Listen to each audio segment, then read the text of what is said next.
Olá, sétimo ano, tudo bem com vocês? Eu espero que estejam todos bem.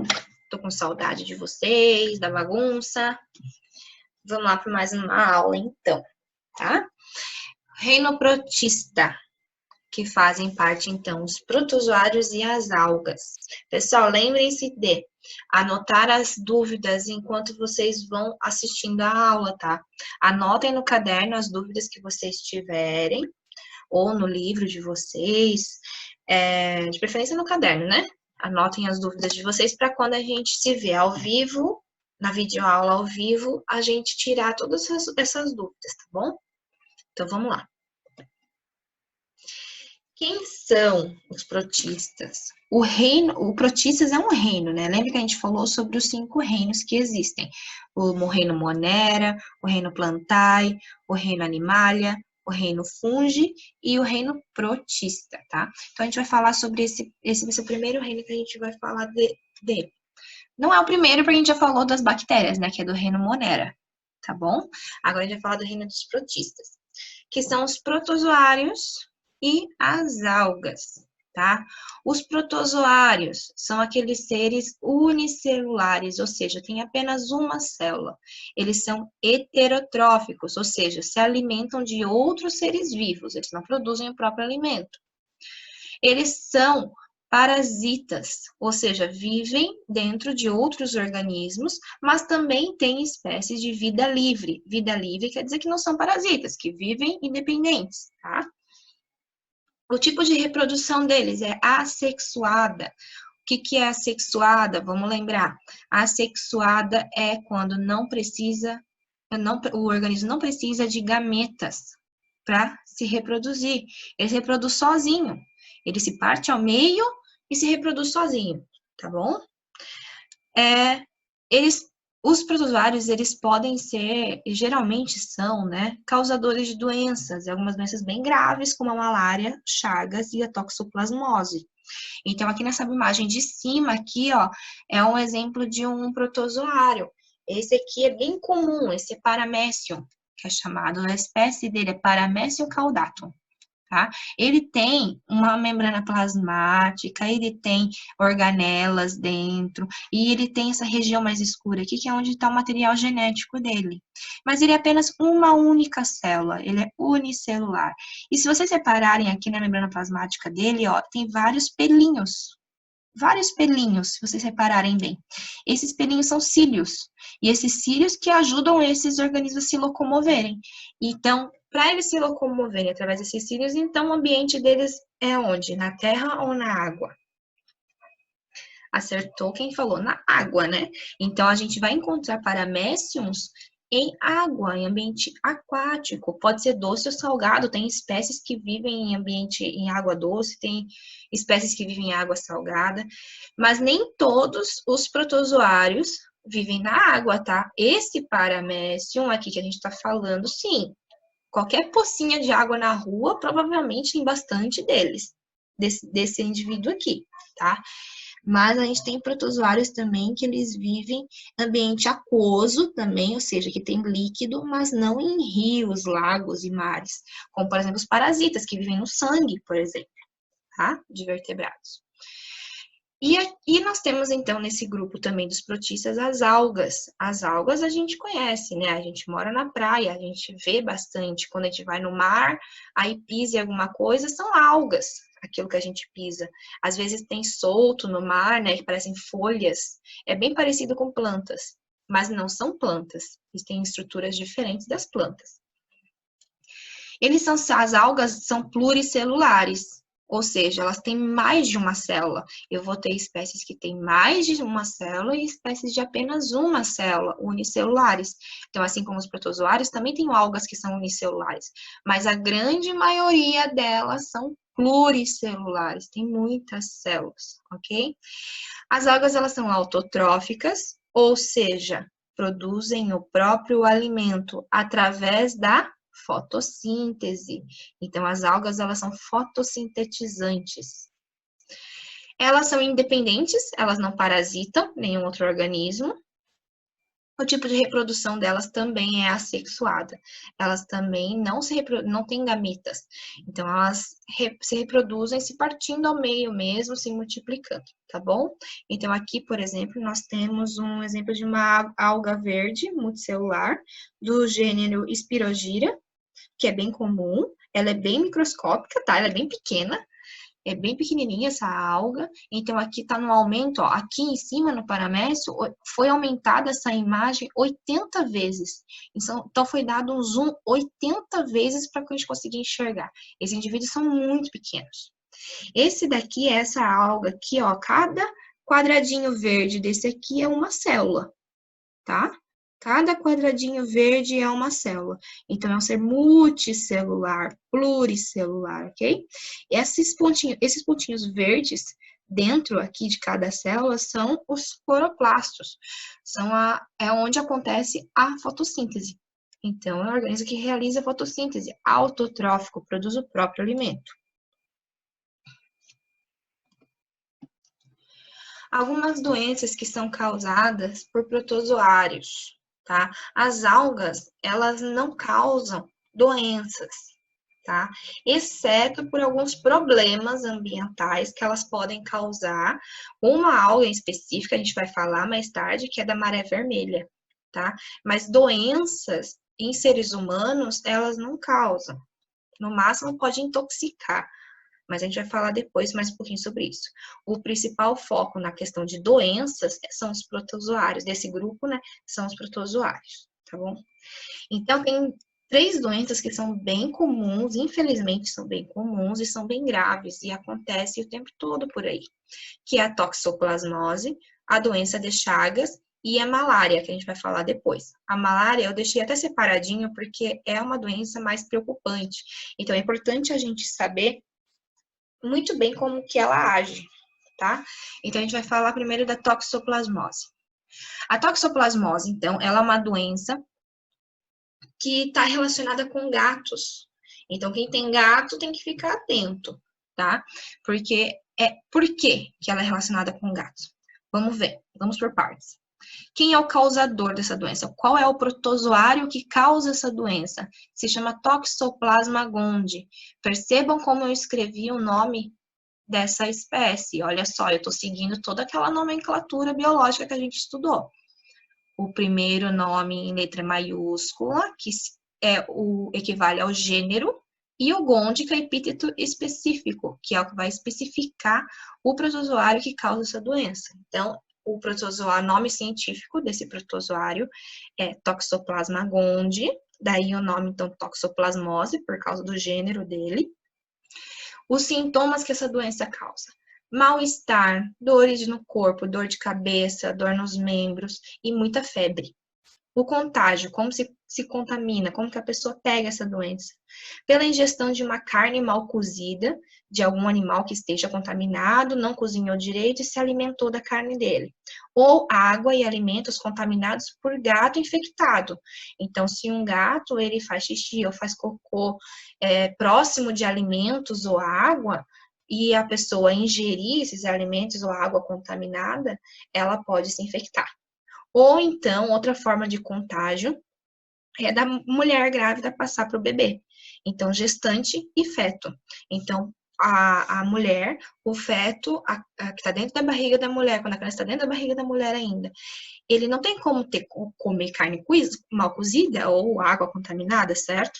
Mas se a mãe dele fizer isso, ela se contaminar, ela pode passar para a criança. Então, tem que ter um cuidado específico para a mulher grávida, mulher que está grávida, e que tenha gato. Então, tem que tomar o dobro de cuidado, tá? Com a questão da higiene, não deixar o gato chegar perto de comida, chegar perto da água que as pessoas da casa comem, né? Porque se o gato estiver contaminado por esse protozoário, ele pode passar para a mulher, e se a mulher estiver grávida, ela pode passar para a criança e pode causar muita complicação, tá? A forma de prevenir isso é evitar, então, consumir carne mal cozida, cozinhar bem a carne ou fritar bem a carne, ou seja, aumentar muito a temperatura da carne. Isso faz com que o protozoário morra. Beber água tratada, é importante não tomar água da torneira, por mais que a água da torneira passe por um processo de tratamento lá na estação de tratamento. É importante ter, além desse filtro lá do centro da estação de tratamento, ter mais um filtro na torneira. Ou então comprar água mineral engarrafada, que daí é mais garantia de não estar contaminada. Ter bons hábitos de higiene, né? Para quem tem bichinho, para quem tem gato, é importante estar sempre limpinho o lugar onde ele come, o lugar onde ele faz as necessidades dele, se é no quintal, se é no gramado. Gatos que vão para a rua e depois volta para casa, tem que tomar o dobro de cuidado, higienizar sempre os gatinhos, a comida dele, a água dele, e evitar que ele entre em contato com o que você come, com o que você bebe, tá bom? E no caso das grávidas, além de todo esse cuidado que deve ter, ainda tem que realizar o pré-natal, que são todos aqueles exames que a mulher grávida realiza enquanto está grávida, desde que descobre a gravidez até a hora do parto. Todos esses exames feitos nesse tempo são importantíssimos, justamente para evitar que, por exemplo, a mulher se contamine com algum protozoário, como, por exemplo, o Toxoplasma gondii, tá bom? Já a doença de Chagas é uma doença também preocupante, por quê? Porque ela afeta o coração, o órgão coração. Então, esse protozoário, Trypanosoma cruzi, ele é um protozoário que gosta de se proliferar, de se reproduzir no órgão coração. Então, ele causa problemas bem sérios na pessoa que estiver contaminada com ele. Tá? Então, os sintomas é a arritmia no coração, né? Quando o coração fica batendo mais rápido ou mais lento do que deveria. E também o sistema digestório. Então, lá no fígado, ele também gosta de se reproduzir. Então, ele vai se reproduzir no fígado, que é um órgão do sistema digestório da gente. Então, os principais problemas que aparecem é no coração e no fígado. O modo de contágio é o contato com as fezes do barbeiro. Barbeiro é um percevejo, é um inseto, tá? É um inseto que geralmente tem em locais, esse barbeiro, esse inseto, ele gosta de locais de barro. Então, geralmente, em casas que são feitas de barro e não tem saneamento básico, então, nesses lugares, esse barbeiro, ele é mais frequente. E é ele que carrega esse protozoário. Então, se a pessoa entrar em contato com as fezes desse barbeiro, nas fezes dele vai ter um monte de Trypanosoma cruzi, que é o protozoário. Então, daí vai se infectar. Mas isso também pode ocorrer com seringas ou agulhas contaminadas com esse protozoário. Então, em hospitais, clínicas que não fazem o correto descarte, a limpeza, ela pode infectar outras pessoas também. E também pode acontecer gestante e feto da mesma forma que o toxoplasmose, tá? Então, a mãe grávida, se ela estiver contaminada com esse protozoário, ela pode passar pro feto, que é a criança que está se desenvolvendo nela. Mesmo que o feto não tenha entrado em contato, né? Mas se a mãe entrar em contato, ela pode passar pro feto, através da placenta. Tá bem? Então, o protozoário, assim como a toxoplasmose, o protozoário ele pode entrar através da placenta e contaminar o feto. E pode dar problema, né? Vários problemas. Então, a principal forma de prevenção é combater o percevejo, esse inseto, o barbeiro. É eliminar esse barbeiro, não ter contato com esse barbeiro, né? Então, como isso?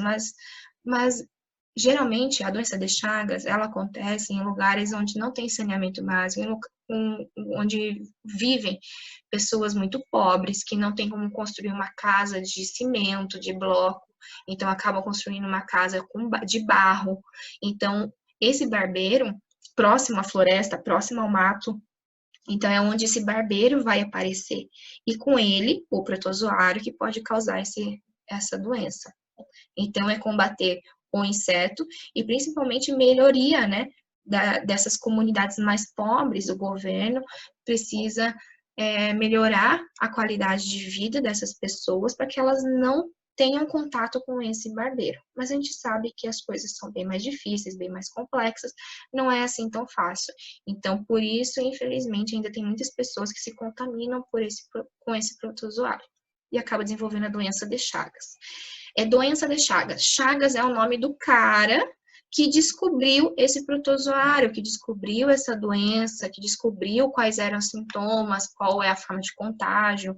Então, ele foi um pesquisador bem importante, Albert Chagas, e ele deu o nome, o sobrenome dele, então, à doença. Então, a doença de Chagas, que é chamada. Aí, a malária. Gente, a malária é uma doença também causada por protozoário e ela é considerada uma doença negligenciada. O que isso quer dizer? Uma doença negligenciada é uma doença causada por um protozoário, por um parasita, tá? E que geralmente atinge a população mais pobre, justamente pela falta de higiene, falta de saneamento básico, falta de condições melhores de higiene e tem contato mais direto com os vetores. Vetor é aquele animal que vai carregar esse protozoário para lá e para cá. Então, o vetor, no caso lá do que a gente estava falando, no caso da doença de Chagas, quem é o vetor da doença de Chagas? No caso da doença de Chagas, é o barbeiro. Então, o vetor da doença de Chagas é o barbeiro. É o barbeiro que vai carregar esse protozoário até o hospedeiro, para esse protozoário contaminar, beleza? No caso aqui da malária, o principal vetor é o mosquito Anopheles, do gênero Anopheles, tá? Então, a picada no mosquito, quando o mosquito pica a pessoa, a saliva do mosquito entra em contato com a corrente sanguínea da pessoa. E na saliva desse mosquito que está o protozoário. Então, o protozoário, ele vai ser carregado pelo mosquito, que vai ser o vetor dele, e o protozoário, que é do gênero Plasmodium, que tem várias espécies, tá? Tem 4 espécies de protozoário que contamina com essa doença, a malária. No caso da doença de Chagas, tem 66 espécies, inclusive hoje, dia 14 de abril, é o dia da doença de Chagas. E é uma doença bem preocupante, gente, porque ainda nos dias de hoje tem muitas pessoas adoecendo e morrendo por causa dessas doenças.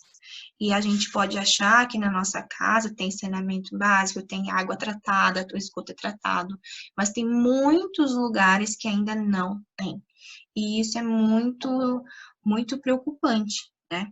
No caso da malária, essa doença, ela tinha sido controlada há um tempo atrás, tinha pouquíssimos casos, mas agora ela está começando a se espalhar novamente. Então, volta e meia, algumas doenças, elas voltam lá a circular. Então, aqui tem um mapa, ó, o mapa de risco da malária por município de infecção, de 2018. Percebam aqui, ó, quanto mais escuro, quanto mais verde escuro tiver, é onde mais tem caso de malária, é onde mais tem ocorrência dessa doença. Então, se a gente reparar aqui o mapa do Brasil, a região amazônica é onde mais tem casos. Por quê?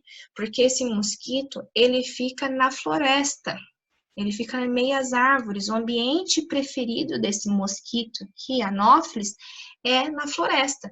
E onde mais tem floresta no nosso país, na região amazônica. Mas isso não quer dizer que não tenha esse mosquito em outras regiões. Aqui quer dizer que é o maior número de casos, porque as pessoas estão cada vez entrando mais na floresta, invadindo mais o espaço da floresta. E o mosquito vai picar o mamífero que ela encontrar. Se ela encontrar mais humanos, terão mais humanos com malária, certo? Então, os sintomas: anemia, febre, dor de cabeça. Anemia é quando porque esse protozoário, ele invade principalmente os glóbulos vermelhos do sangue. Então, ele vai matar as células dos glóbulos vermelhos do sangue. Ele vai matar os glóbulos vermelhos. Então, isso vai causar anemia, que é a falta de ferro, porque tem ferro que a gente precisa, nosso organismo precisa de ferro que está na hemácia. Então, ele vai atacar essas células. Então, vai causar anemia, vai dar muita febre e vai dar dor de cabeça, dor no corpo.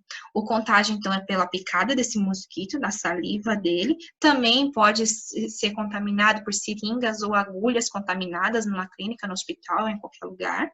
E também pode ser passada de gestante para o feto. Então, perceba que todas as doenças de protozoários, através da placenta, o protozoário consegue passar. Então, por isso que mulheres grávidas devem ter muito cuidado com essas doenças, tá? Por isso que o pré-natal, os exames de pré-natal são importantíssimos, para o médico conseguir acompanhar a saúde tanto da mulher quanto da criança, do feto, tá?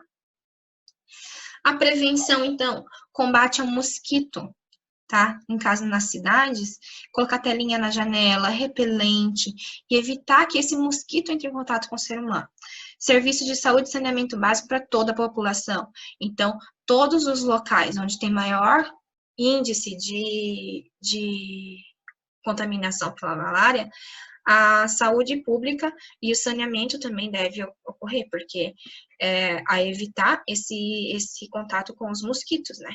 Então, no caso aqui, que eu falei para vocês, que na região amazônica tem mais casos, porque tem mais floresta, mas se tem mais floresta, se tem muitos casos, é porque tem muita gente aqui, correto?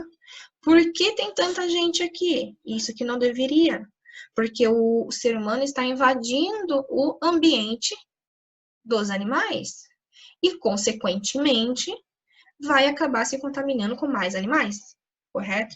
Então, principalmente se deve à questão do desmatamento, tá? Então, tem aumentado muitos casos da doença devido ao desmatamento. Então, o ser humano está cada vez entrando mais na floresta, desmatando esse local. Os mosquitos não têm mais mamíferos, animais para picar, e vai picar os mamíferos que eles acharem, que no caso, o ser humano. Então, no Brasil, essa é uma doença bem preocupante. Na África também é uma doença bem preocupante. E na Ásia também.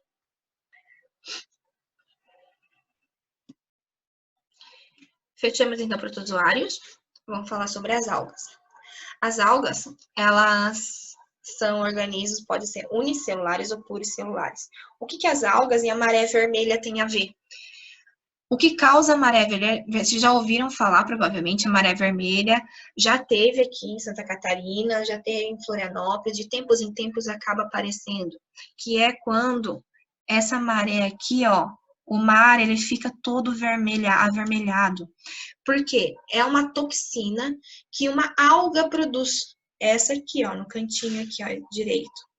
É uma alga minúscula, ela mede cerca de 20 micrômetros, tá? Micrômetros, 1 micrômetro, eu pego 1 metro e divido em 1 milhão de partes. Cada partezinha dessa vai ser 1 micrômetro. Então, pensem só o tamanho que ela é. Ela tem cerca de 20 micrômetros, essa alga. Essa alga é chamada de dinoflagelada, porque ela tem um flagelinho, se a gente olhar, observar bem, tem umas projeções aqui, ó, onde eu tô mostrando com a setinha. São flagelos que ela usa para se locomover.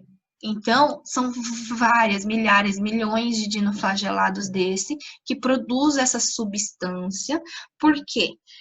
Porque a água, ela muda, tem alguma mudança na água, ou de salinidade, que é sal, uma concentração de sal, de sais, ou então a temperatura daquela água muda drasticamente, ou tem mais compostos orgânicos naquela água, e isso faz com que esses dinoflagelados se reproduzem aos montes descontroladamente, e eles acabam todos morrendo também. E nisso que é produzida a toxina, essa toxina que é avermelhada, e é isso que deixa essa água avermelhada. Então, o que acontece? Já tem vários estudos que demonstram que essas mudanças na água que causam essa proliferação descontrolada dessas algas, e que essas mudanças na água são decorrentes do esgoto não tratado que é devolvido para o mar. Então, quando uma cidade ela não tem um esgoto, um tratamento correto de esgoto, esse esgoto é jogado nas águas, nos lagos, nos mares próximos, cheio de coisas ruins, certo?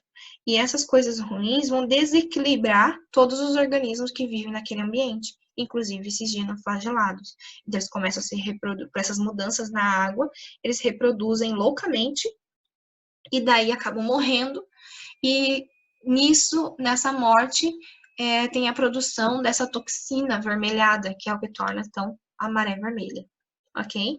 Então, essa toxina, ela é muito ruim, né? É uma toxina, é algo que é tóxico, que é ruim para o ser vivo. Então, causa morte de peixes, principalmente de animais filtradores, por exemplo, as ostras, que elas filtram. As ostras, elas se alimentam filtrando a água. Então, elas retiram partículas dessa água. Então, se tem toxina na água, ela vai filtrar a toxina também e acaba morrendo. E isso faz com que os produtores de ostras, os produtores, até os peixes, né, que produz peixe para vender, para se alimentar, acaba sendo intoxicado também, porque fica no animal essa toxina. Além de impedir que a luz solar chegue nos organismos fotossintetizantes do fundo, ou seja, as outras algas que estão no fundo, porque essa toxina avermelhada, ela forma uma camada em cima da água, e isso impede que a luz solar chegue até o fundo e realize a fotossíntese. Então, causa a morte também de algas, outras algas. Beleza, pessoal? Então, por hoje é isso. Eu quero que vocês façam uma atividade lá da página 543, só o praticando aprendizado 1 e 2 e aplicando conhecimento 1 e 2, só essas, tá? Só essas 4 questões que eu quero que vocês façam. Beleza, pessoal? Anotem as dúvidas que, se porventura vocês tiverem, que a gente vai se encontrar na próxima aula ao vivo e eu tiro todas as dúvidas de vocês. Belezinha?